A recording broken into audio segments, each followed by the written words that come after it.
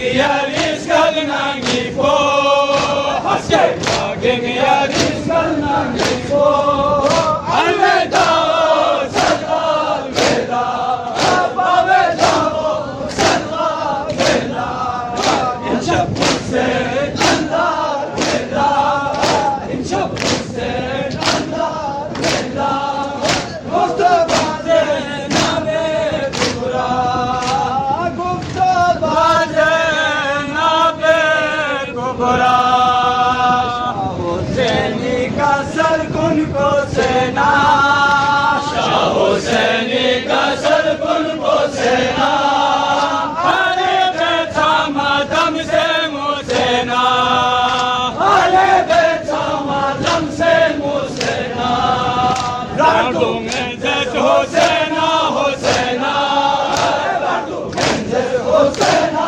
Husseina Alveda o salam veda Waveda o salam veda İnşab Hussein andar veda İnşab Hussein andar veda Gurgurvase name kubra Sakini dongizden çe afsos Sakini dongizden çe afsos Nibamolara homçe me biasos Nibamolara homçe me biasos Lala damse naskabal biasemo Lala damse naskabal biasemo Alveda o salam veda Alveda o salam veda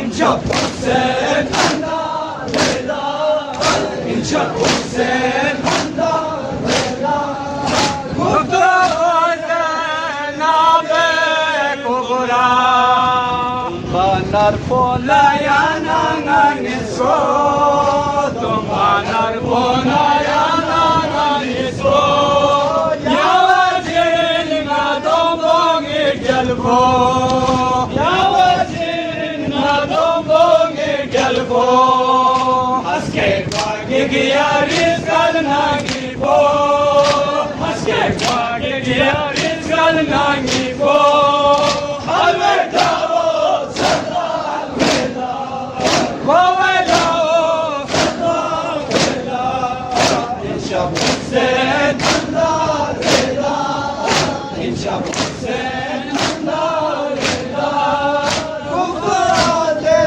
name kubra Hussein Hussein Hussein Hussein Hussein Hussein Hak Karbala Şabir ka laşa çupa lena Sada deti huvi run mein chali aayi sakina hai Hak Karbala Şabir ka laşa çupa lena Sada deti huvi run mein chali aayi sakina hai Bada maqdar mein bora Bada maqdar